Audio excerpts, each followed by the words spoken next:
Boker Tov, mes amis, le cours il est Leilou Nishmat Avraham ben Esther, Nishmato Began Eden. Amen. Alors hier on a fait la Gemara dans Masechet Sanhedrin, le cours de hier soir, et bon on n'a pas pu tout faire, vous vous imaginez. Dav Tzadik Zayin Amud Aleph, elle parle de l'avenue Mashiach. Alors hier on a vu le Ben Ishraï extraordinaire, mais je voulais faire un autre point avec vous. Il y a une question qui se pose. Est-ce qu'on a le droit de chercher la date de l'avenue du Mashiach? Est-ce que c'est permis par la Torah, par les Chachamim, de chercher la date de l'avenue du Mashiach? Gemara. J'ai lu une phrase qui dit celui qui cherche à donner la date, on doit lui enlever le souffle. Exactement. C'est comme ça. Hein. Maudit aussi, maudit. Il est maudit. Le souffle. Il est maudit. Alors regardez ce qu'il y a écrit ici. On va voir ce que la Gemara dit déjà. Regardez ce qu'il y a écrit la Gemara dans Masechet Sanhedrin. La Gemara des Rabbi Zera. Donc vous savez qu'on avait dit hier, un des signes de l'avenue Mashiach, il y a écrit Achichiashu mina Geoula. Un des signes, c'est quand le peuple, l'âme Israël, le peuple juif, va désespérer de la délivrance. Va désespérer de la délivrance. Et c'est un signe qu'il va venir, précisément. Ok. Et il dit qu'il y a des Rabbi Zera qui avaient Mishka Rabbanan des Maaskebe.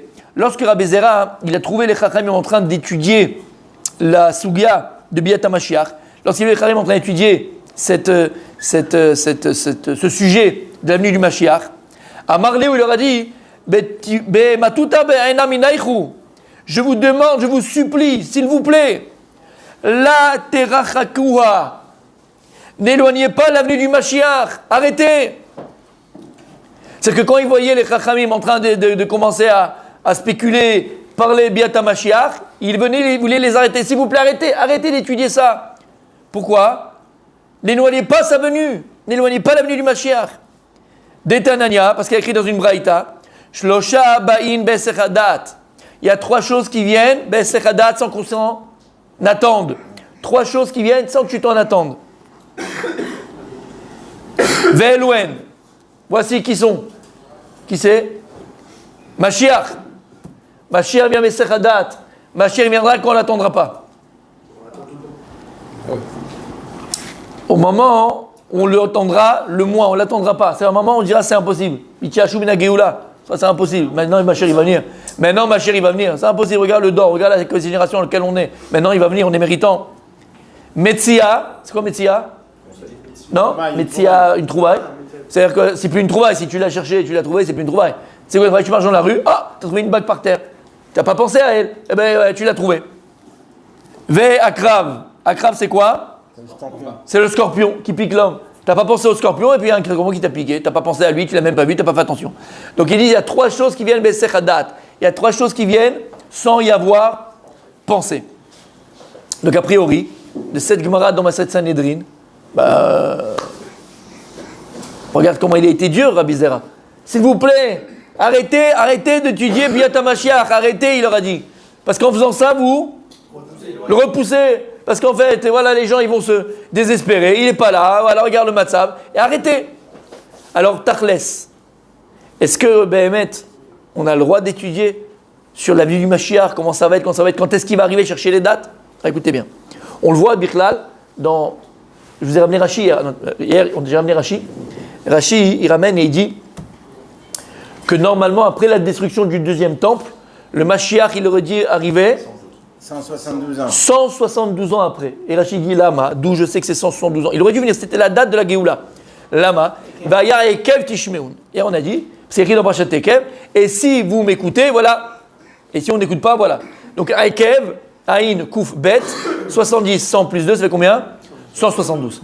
Donc normalement, Mashiach, il aurait dû arriver 172 ans après la destruction du 2e temple. Comme le 1er temple il a été détruit, il y a eu 70 ans d'exil, il y avait une fin. Au 2e temple, au 2e galoute, c'était 172 ans. Ça fait combien de temps qu'on est en exil? Pratiquement 2000 ans. On l'a loupé le coche. Donc Rachid, comment tu peux venir me dire que Mashiach aurait dû venir en 172? On n'a pas le droit de chercher la date du Mashiach. Plus que ça, dans le Sefer Daniel, à la fin du Sefer Daniel, il se termine Sefer Daniel. Et Daniel, le prophète Daniel nous dit, et voilà, je vous annonce la date de l'avenue du Mashiach. Daniel, le prophète Daniel, nous donne la date de l'avenue du Mashiach. Alors quand tu vois dans le texte même, quand Daniel parle, tu comprends rien. Il te donne pas une date précise, Et il te parle, ce sera le moment où le truc sera comme ça, le machin. En fait, tu comprends. Mais il te dit, attention, je te donne le moment où le machin vient. Il est sûr que c'est là maintenant qui va arriver. Alors, sur ce texte de Daniel, tous les commentateurs, quand je parle contemporain, je parle d'il y a 200 ou 300 ans, se sont mis à chercher et ont essayé de chercher. Il y a le Malbim, qui est tellement... Gardas, il connaît le Malbim. Le Malbim, qui est un des plus grands commentateurs du Nach. Ouais, il connaît très bien. Le Malbim, qui est un des plus grands commentateurs du Nach, d'accord, a cherché, il a essayé de décoder les paroles du prophète Daniel, et il donne une date. La date, elle est passée, messieurs. C'était pas la bonne. Ou c'était la bonne, et on l'a pas mérité. Parce qu'il prend plusieurs temps à aller du Mashiach. Il y a d'autres encore, le Gaon, plein d'autres qui ont essayé de chercher l'avenue du Mashiach, et les dates sont passées entre guillemets. Alors qu'est-ce qu'on voit de là? Comment les Gdolé Israël, on parle du Malbi, on parle du Gaon de Vina, on parle des Rashi. Comment ils se sont permis alors de donner une date alors qu'ici il y a écrit qu'il vient Bessech Hadat et il vient ici la Gemara aussi dans un autre endroit, il a ramené Rabbi Moshe qui a dit attention à celui qui cherche la date du maudit soit celui qui cherche la date du Mashiach. Comment c'est possible? Écoutez bien. Je parlais du Malbim. Ouais. C'est qui le Malbim? Le Malbim c'était un des plus grands Rav contemporains qu'on a eu. C'était le Rav Arashi de Roumanie. Il habitait en Roumanie, et c'était le Rav de Roumanie. Et d'abord, il a fait des pirushim, il a fait des explications sur la nar, mais extraordinaires, magnifiques, merveilleux, matok mitvash, mais il était très charif. Et à son époque, à lui, c'était l'époque, vous savez, des maskilim, l'époque des illuminés. Moi, j'appelle ça illuminés, hein. Ils s'appellent les lumières, mais moi, ils s'appellent les illuminés. Ok, Mendelssohn et toute la clique, où il disait qu'il faut être juif à la maison, mais goy à l'extérieur. Toute la Torah réformiste et toutes ces choses-là, conservateurs, ça vient de cette époque-là. Ils ont voulu changer la Torah. Il faut savoir qu'à la base, c'était des religieux. Bon, ils pensaient que grâce à ça, ça allait arrêter l'antisémitisme, d'accord? Et que le peuple juif allait vivre normalement avec les non-juifs. Ils se sont plantés, parce que tu vois bien que c'est pas ça le problème. Bref, en tout cas, lui, il faisait la guerre contre les réformistes, les conservateurs et les illuminés qu'on parle maintenant, d'accord? Les maskilim, ils s'appelaient maskilim. Et pour la petite anecdote, une fois, il avait un détracteur là-bas en Roumanie qui l'embêtait, qui le dérangeait, qui était contre lui, qui sortait toujours contre lui et tout. Et c'était Purim. Purim, on a l'habitude d'envoyer Mishloach Manot. Alors son détracteur qui était juif, Mishloach Manot, qu'est-ce qu'il a fait? Il a fait un énorme, pratiquement la table comme ça, Mishloach Manot, pour le Malbim, pour le Rav de Roumanie, il y avait comme ça, et au milieu, qu'est-ce qu'il a fait? Un gros cochon rôti. Gros cochon rôti. Oh, c'est beau. Mais magnifique, d'accord, gros cochon. Il a dit, voilà, Kvod Arav, avec tout mon... Chutzpah, avec tout l'honneur que je te dois, voilà Mishloach Manot. Quand le Rav il a reçu, on avait connu l'histoire, je vous raconter, qu'est-ce qu'il a fait? Il a aussi envoyé Mishloach Manot. Qu'est-ce qu'il a fait sur Mishloach Manot? Il a pris la photo de ce type-là, et il l'a mis au milieu.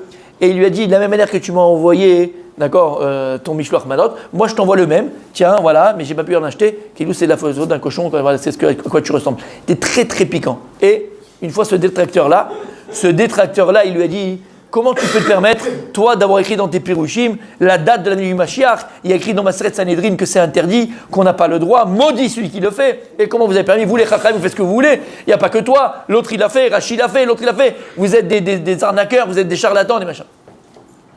Et regardez ce qu'il lui a répondu. Il lui a dit, assis-toi, calme-toi, prends un tranxène déjà, prends un tranxène, calme-toi, je vais te parler, je vais discuter avec toi. Il lui a dit une fois, il y avait un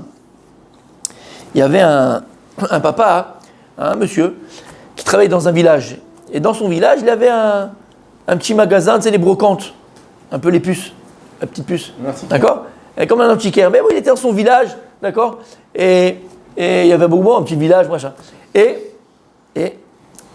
il a reçu une invitation, il y avait à Vienne, c'est la capitale, d'accord? Grande vente de brocantes, comment on appelle ça, d'antiquaires et tout ça, première fois machin, tous les antiquaires du pays se sont appelés pour aller là-bas travailler, pour aller vendre et tout ça. Lui, il était hyper content, c'est magnifique, il est invité, il a un petit stand là-bas, avec la capitale, il pourra gagner de l'argent. Il était content, magnifique, mais il habitait très très loin. Qu'est-ce qu'il a fait? Il a dit à son fils, il avait un jeune fils, il lui a dit, regarde, tu vas venir avec moi, j'ai besoin de quelqu'un qui soulève, qui m'aide, et ça, on peut avoir la capitale, tout ça, tu vas voir, tu vas venir avec moi. Jamais le gosse n'était sorti de son village, il ne sait pas c'est quoi au extérieur, lui il connaît que les gueux, quoi, donc, d'accord, il ne connaît pas autre chose.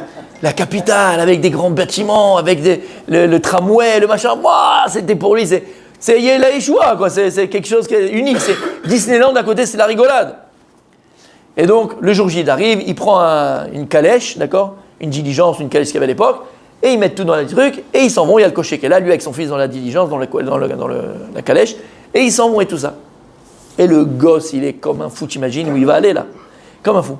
Ils appellent, ils commencent à sortir du village, ils sortent à même 5 minutes. Et le gosse, il dit à son père, papa, on est arrivé? Papa, on arrive? Alors le fils lui dit, mon fils, calme-toi, on est loin encore. On n'est pas arrivé, mon fils. Il dit, mon fils, on n'est pas encore arrivé. Bon, le fils, il est mais excité comme un dingue, excité. Il sort la tête dehors, il regarde. Une demi-heure après, il dit, bon allez, papa, ça y est, on est arrivé, papa, on est là, papa, on est arrivé. On est arrivé à Vienne, on est arrivé à la capitale. Je dis, mon fils, calme-toi, on n'est pas arrivé du tout. On n'est pas arrivé, calme-toi, reste tranquille. Tu ne vas pas me casser la tête 3 heures, reste tranquille. Bon, le gosse, il est un peu pas vexé, mais bon, il reste comme ça. Mais il est excité, il n'en peut plus de voir la capitale. 1h30 après, il ne peut plus, il explose. Il dit, papa, il fait la tête, il fait, papa, c'est bon, je crois qu'on est arrivé, je vois des trucs là-bas au fond. Il dit, écoute, mon fils, écoute, regarde, je vais être clair avec toi. Regarde, on a encore beaucoup de temps, tu ne vas pas me casser la tête tout le voyage, je vais être tranquille, je vais me reposer. Regarde, tu te tais, je ne veux pas t'entendre. Tu te tais, tu me demandes pas, je te dirai, ne t'inquiète pas, je te dirai. Tu te tais. Le fils, il est un peu vexé, comme ça, il dit, bon, ça va, pourquoi il me parle comme ça? Bon, c'est comme ça. Le temps, il passe, les machins, ils passent et tout. Le père, il sort la tête, il parle au cocher. Après quelques temps, maman, il y a beaucoup d'heures qui sont passées. Et il dit, moi, cocher, on arrive bientôt? Là, le fils, il dit, attends, moi, il ne me demande pas, j'ai pas le droit de parler, mais lui, il peut parler, il peut demander au cocher.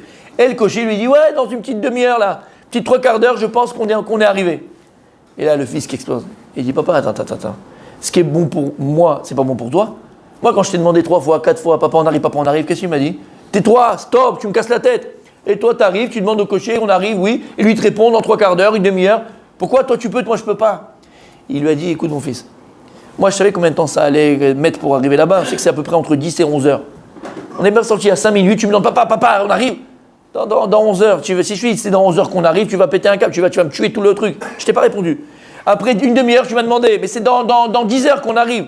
Après 1h30, tu m'as demandé, c'est encore dans 9 heures, on va arriver. Tu n'aurais pas tenu. Soit je te dis, tais-toi, tu ne me demandes pas. Quand on arrive. Dis-moi, j'étais méchaër. Je savais à peu près quand est-ce qu'on allait arriver. Alors c'est pour ça que je me suis permis de demander au cocher. Une demi-heure, 3/4 d'heure, c'est tenable. Il a dit le Malbim, il a dit c'est pareil. Quand les Chachamim sont venus dans la Gemara, ils ont dit maudit celui qui donne la date, qui cherche la date. Ils savaient les Chachamim que ça pourrait être très long. Ça pourrait être très long. Donc ne demande pas au départ que tu vas être Meyaesh, tu vas désespérer le peuple. Si tu dis qu'il va venir dans 2000 ans, qu'est-ce qui va rester du peuple? Je vais dire, allez, je laisse tout tomber moi. 2000 ans, j'ai le temps d'attendre, j'ai pas le temps d'attendre.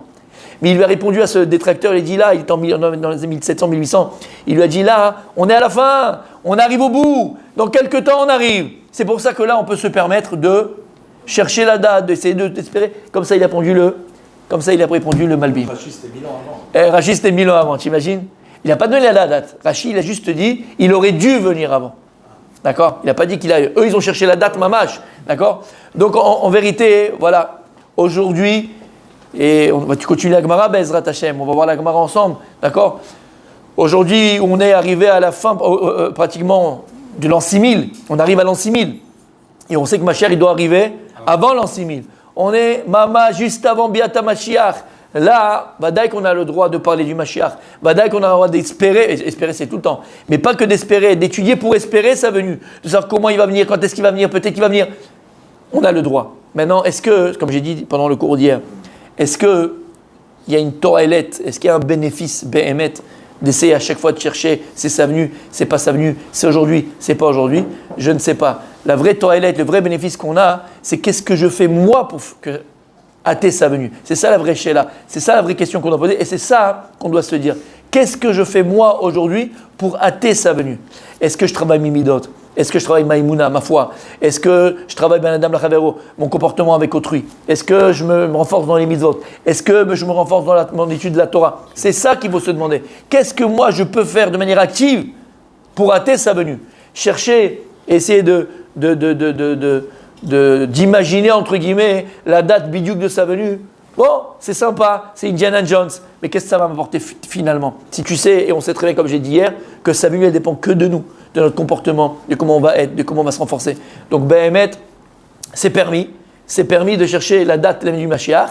Ava, le bénéfice, il n'est pas dans la date, le bénéfice, il est que si Behemet, on est méritant là, à l'instant où je parle, alors Mashiach, il peut arriver à n'importe quel instant, à n'importe quel moment. Ça dépend de nous, ça dépend de notre comportement, et ça dépend combien on va se renforcer, Be'ez Hashem, dans notre Emunah B'Hashem.